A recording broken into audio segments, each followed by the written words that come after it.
What is up, guys? I'm Zeus, and I'm here with another video. Quick reminder that if you do like what you're watching, don't forget to like and comment on the video and press that subscribe button if you want to see more of my content.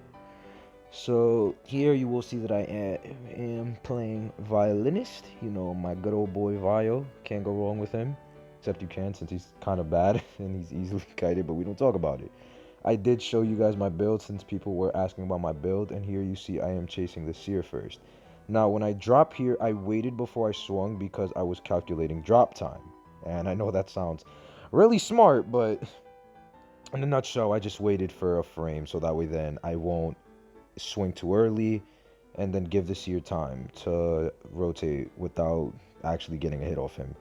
He does manage to dodge that note, which somehow does not hit, but as you can see, once his owl runs out, boom, he goes down instantaneously. So now I'm like, okay, cool, that's a very fast down. And now I'm just gonna harass the Enchantress, who I saw also earlier in the factory. While Prisoner and Gravekeeper are the only two decoding. So far this is looking very good for me. My early game was strong, everything is going fine. We Gucci. You know, we chilling out here. Now there, I don't blink because I didn't want to waste my chase because I was scared to use it since I wanted to have it just in case the seer manages to pull off some miraculous rebound kite of like God knows. But it doesn't really work out because if I'm not wrong, yeah, I missed that note. Then after that, he starts rotating over here and I'm like, okay, you know what? I'm not going to waste any time. Bomb, smack him with my blink. So I'm really happy that I didn't waste that blink on that Enchantress because that would have been a waste. And then Seer could have looped Factory. And then you know how it goes. But yeah. Sorry, guys. I'm a little bit tired. I just finished streaming. So yeah. Gotta make sure I keep pumping out the content for you guys, though. I chair the Seer right inside Factory Cipher because I want to harass the Enchantress's ciphers to slow down any kind of plausible cipher rush.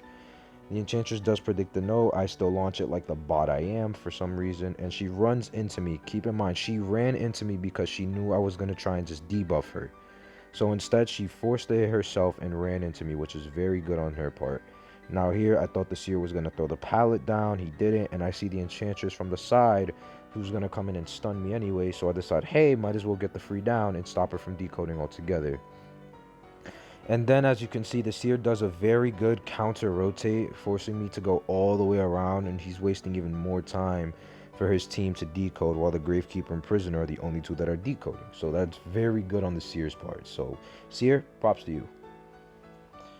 Yeah, so now I'm chasing the Seer. He does manage to make it to Godkite. I do sadly miss that note, as well as my Infinity Notes, as Fred calls them. I don't know what they're called. I called them Rhapsody. I guess they weren't called Rhapsody. But yeah, here I'm just keeping mind of pallets. I guess I'm being too disciplined because it is wasting time. But Enchantress does use her self-heal and finishes that Factory Cipher. And I do use my string there, which was bad discipline on me. I should have just let it wait because now I have to go under 14 seconds of cooldown. But I do manage to get the Seer down. Now, Gravekeeper is about to pop his Cipher while Enchantress is right there. So Enchantress and Gravekeeper are going to heal, and I'm instantly going to head over to Shack Cipher because I know that somebody's decoding there. And lo and behold, if two aren't there, who it is? The Prisoner with the legendary beanie skin. By the way, guys, that beanie skin, fire, absolute fuego, ease. You finally did something right. You finally did. You don't know how to manage your game, how to balance your game, but you know what? You did good on the Prisoner skin, so I'll give you your props. But yeah, besides that, so they finished healing, and now this Prisoner is doing a good job at looping Shack window. And then you see here that I do hit him with the very base of my note, so that way then I can just instantly knock him. But instead of going for the chair, I'm going for the slug. Now, as you can see, there's two people up, one person down. Nobody else has been on chair except for that Seer who's dead. And there's one Cipher that's like probably at like 90% or so. So, Zeus, why would you slug? Why don't you just chair? Because slugging is going to put pressure on them. Slugging is going to make it so that way then they need to focus on healing somebody on the ground, which is, to be honest, way easier to bait compared to somebody rescuing. Because if somebody's healing, they need to actually stop motion. They're not moving midway. So slugging's a good way for me to put pressure on the survivors. As you can see, the ciphers are like 95%. So now I'm just like concerned over the cipher, so I start chucking my note and I place it long so I can wrap it to infinity note, and then I abnormal the cipher. So now like I'm trying to turn this draw into a win because I'm stubborn. I want the win. Like I want the win. So now the enchantress is trying to harass with that 3 stack, so I place a note, and then she does a beautiful job at dodging the infinity cords, but I do get 3 stacked by every hunter's favorite survivor, the clicker. Prisoner does end up popping self-heal, so now this is where you need to start keeping things in mind. Gravekeeper and Enchantress rushing Cypher. Prisoner wasted self-heal, and now Prisoner instantly went right back down. Now, if I'm on somebody, the Gravekeeper, who I'm currently on, is not decoding, and the Enchantress, since I'm guarding the Cypher, needs to go heal the Prisoner, which I can just rotate between the two since I knocked the Prisoner so close to the Cypher. So this is very good for me, because if one of them rotates away to a new Cypher, then that will completely mess up the game's sync as well as the team's sync, which is already very low as it is. So overall, I'm just making sure that slugging the survivors is putting pressure on them. Now here you will see, now that the Enchantress is far, I'm like, okay, I'm going to chair the Prisoner now, because the Gravekeeper is the only person that can come for rescue. If Enchantress comes for rescue, I can just note her and that's it. Now you see that Cypher? It's already almost done. I'm just like, no. Now my concern is not the rescue. My concern is the Cypher, so I abnormaled it again to slow the game down even more. And now they're both here for rescue, because now if they let him die, it's a loss. But if they get sacked, it's a loss. It's just constant pressure that I'm putting on them.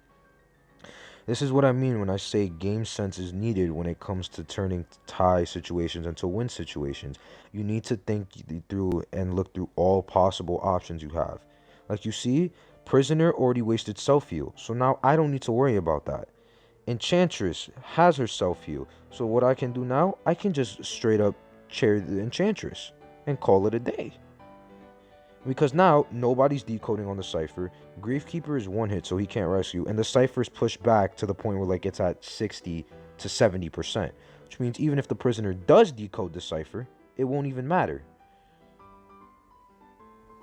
So it's like, I turned this tie situation into a win situation because I decided to put pressure on the Cypher and the survivors.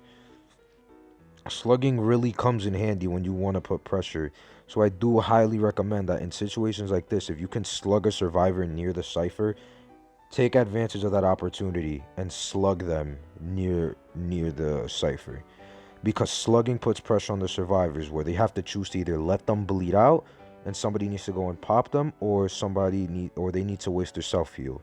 And if they waste their self-heal and they get down, then that really screws over the entire team. So I'm scared about the Cypher. I abnormal it again because I'm petty like that. And I don't want that Cypher to pop. So now I'm just camping because Gravekeeper, if he wastes his self-heal, he knows he's going to go right back down. Prisoner's 1 hit and he can't rescue.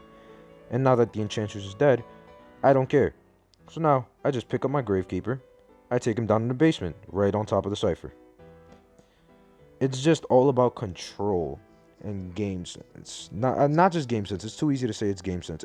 You have to make decisions and you need to think of every possible scenario.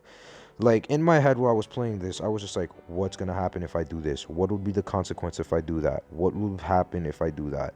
You just need to vary your solutions. Now obviously it's harder than it sounds. Like it's extremely harder than it sounds.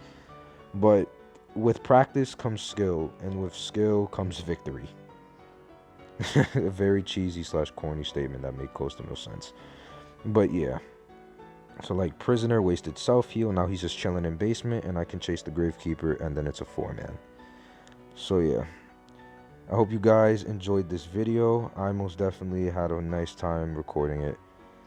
But yeah. Also, I'm streaming now, so show up to the streams if you want to see more.